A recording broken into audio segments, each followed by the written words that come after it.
ये कहते हुए जा रहे थे दुनिया झूठी दुनिया झूठी। तो परीक्षक जी गांव के किनारे से निकले, देखो हमारे जैसे रहे, वे बोले बाबा क्या कहते हैं झूठी दुनिया। ना हमारा परिवार हमें बहुत चाहता है, इतना नहीं इतना चाहता है कि जब हम कथा कह के जाते हैं तो भाभी हमारी पहले से खड़ी मिलती, पत्नी आने परीक्षक की भैया तो कपड़े बदल देते काय के मारे बोले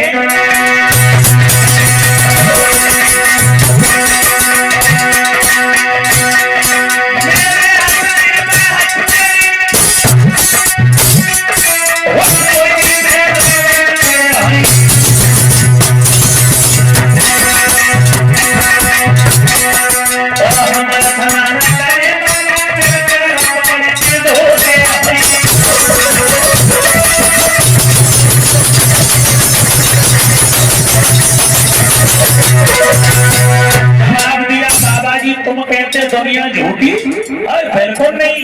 मेरे परिवार के लोग बहुत चाहते हैं लला खुश, मेरा भैया मेरी पत्नी हमें बहुत चाहती है। बोलेंगे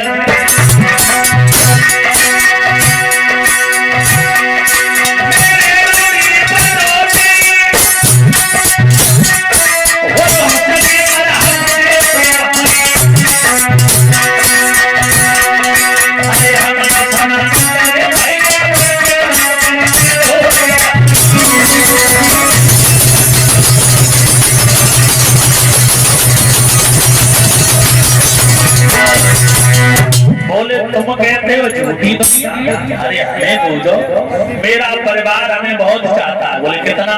बोले हमारी भैया भाभी मैया पिताजी रिश्तेदार सब बहुत चाहते हैं, और जब हम स्नान करते हैं तो मेरे भैया मेरे पैर पकड़ करके धोते हैं, और तुम कहते झूठी दुनिया।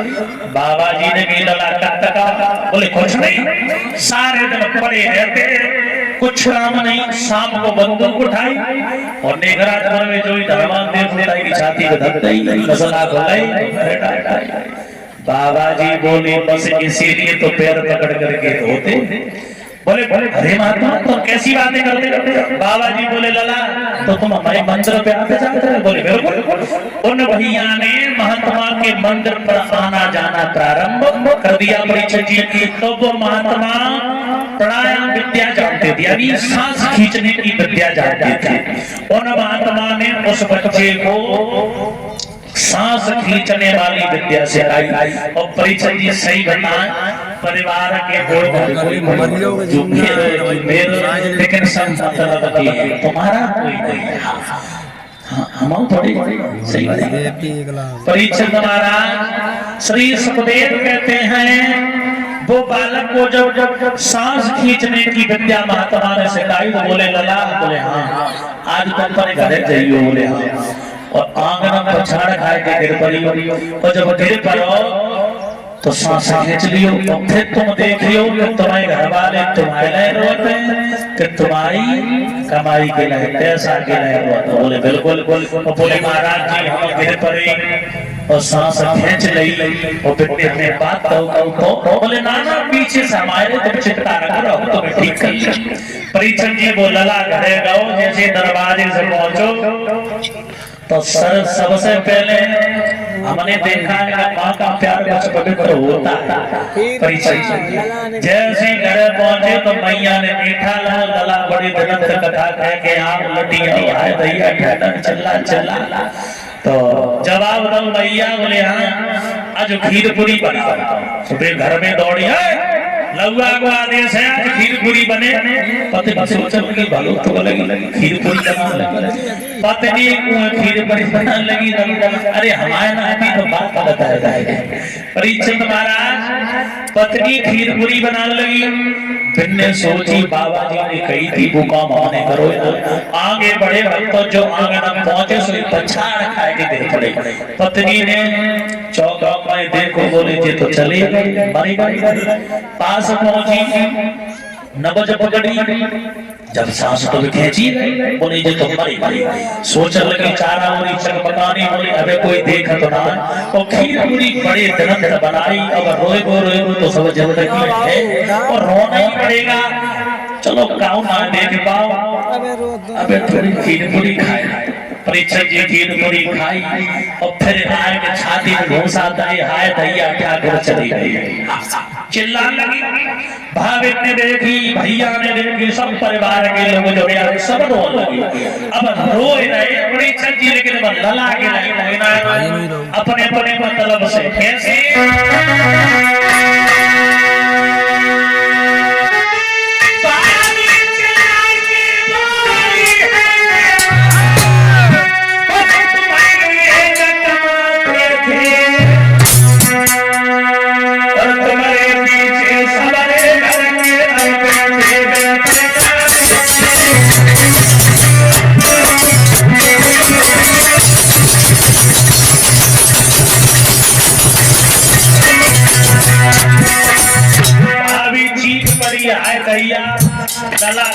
खेलने का बात है और तुम्हारे चक्कर पूरा घर बैठे बैठे खा रहा उनके लिए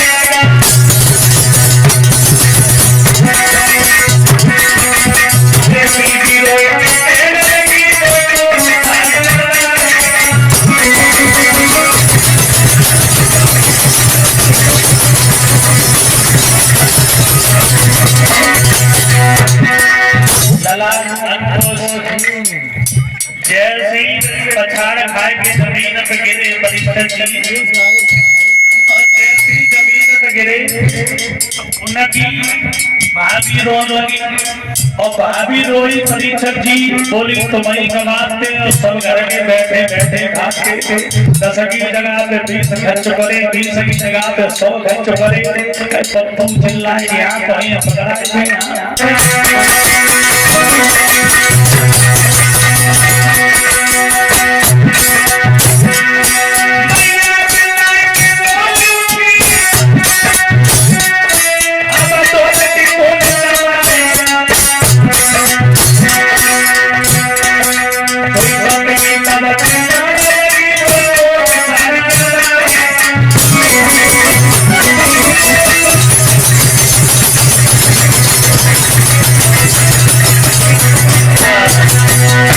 परीक्षक जी भाभी रो रही अपने मतलब से, मैया रो रही अपने मतलब से। पत्नी बोली अब तो हमारा जीवन खराब हो गया, अब हमारे सुंदर सुंदर साड़ी को ली है, को हमारे लड़ बनवाई है, को हमारे मंगल सूत्र बनवाई है लड़ा को अपनी मतलब से। अब हम बार में रहे परीक्षक जी बड़े बड़े सोच रहे कि दुनिया मतलब की है, हमारे लिए तो कोई ना रो रहा। बाबा जी की बात सही है, हमारे कोई ना रो रहा।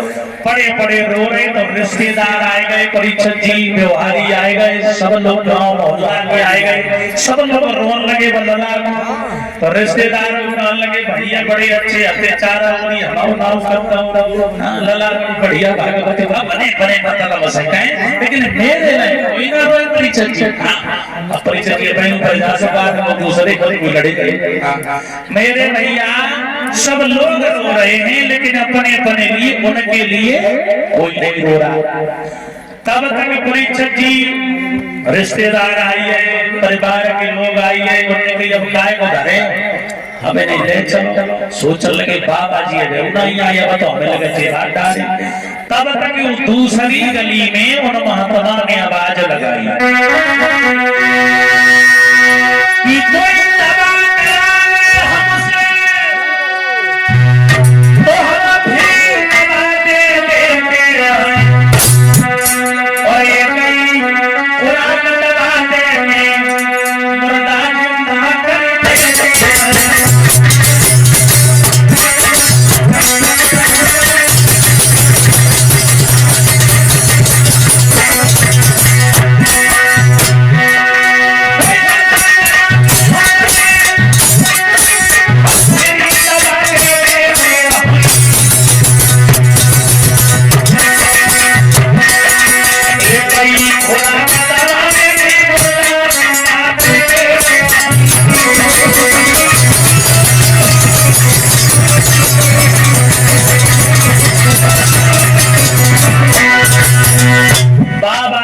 आवाज लगाई, अरे गांव के लोगों कोई दवा करा लो, हम ऐसी वैसी दवा नहीं देते हैं, एक खुराक में मुर्दा को जिंदा कर देते हैं।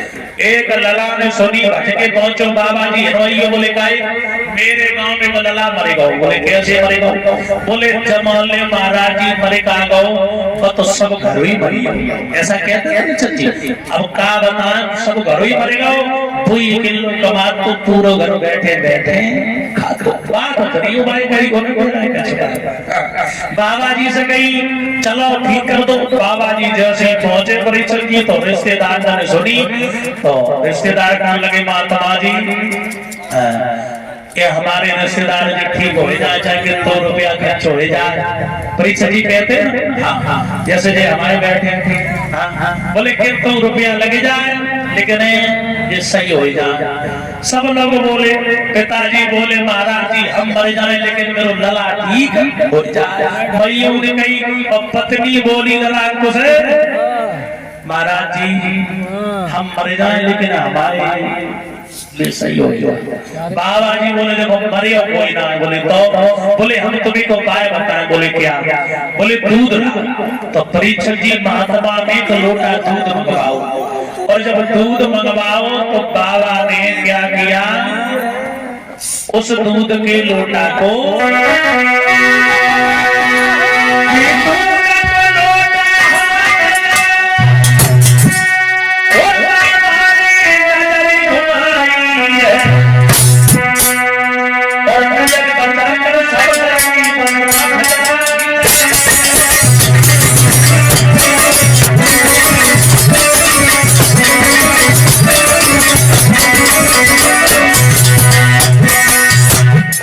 जी दूध को लोटा हाथ में लाओ, और महात्मा जी ने सबके सामने डाला। जेब में से की पुड़िया निकाल रात की, और सबक कहीं देखो तू जहर है जहर दिखा करके कहा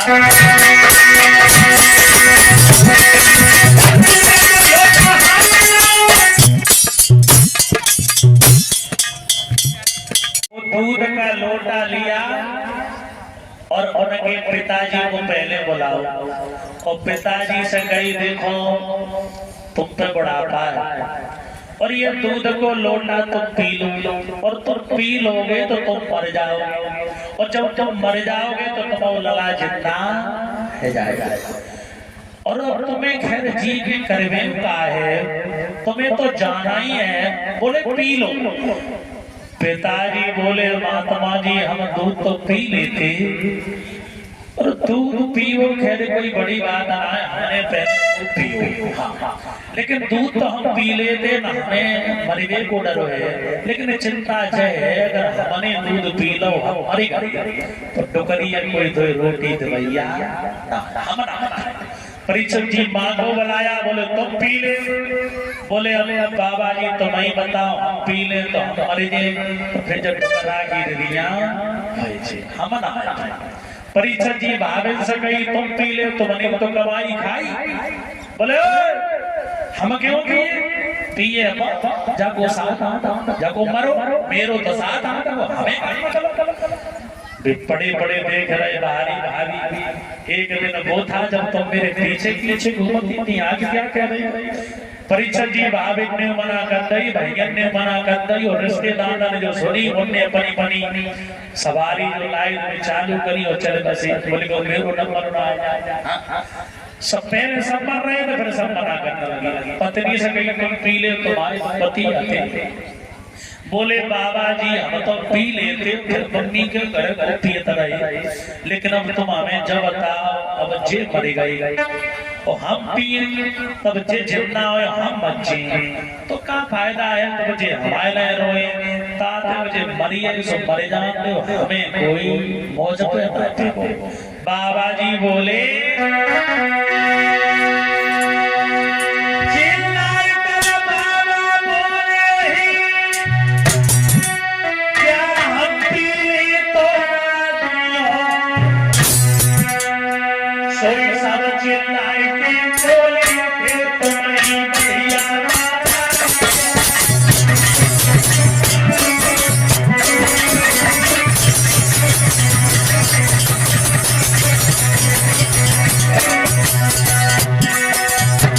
परीक्षित जी जैसे बाबा जी ने कही का भाई पी ले तो रिश्तेदारों को लगे तुम्हें तो मरे भी तो माता नहीं कऊ जना तीर्थ में मर जाए पी ले मारा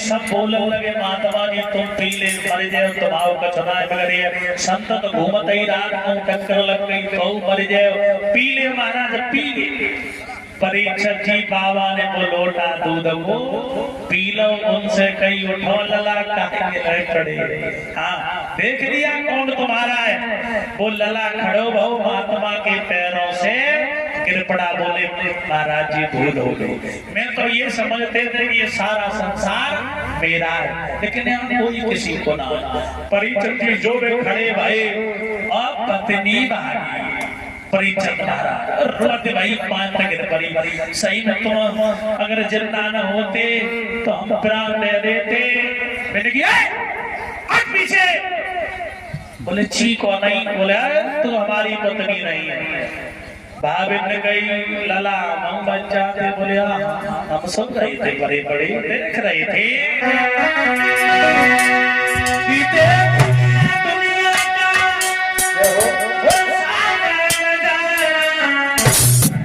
और ना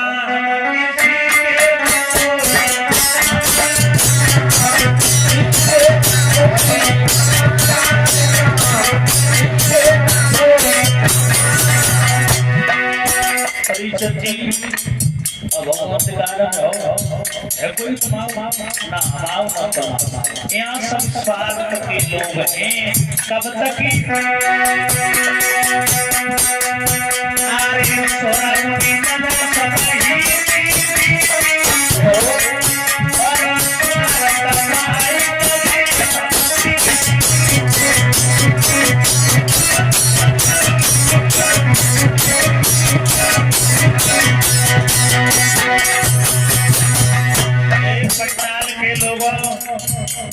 आज की दुनिया में कोई किसी का नहीं है परीक्षित हम तुम तो कुछ नहीं और ऋषि महात्मा क्योंकि तुलसीदास कहते हैं रामायण में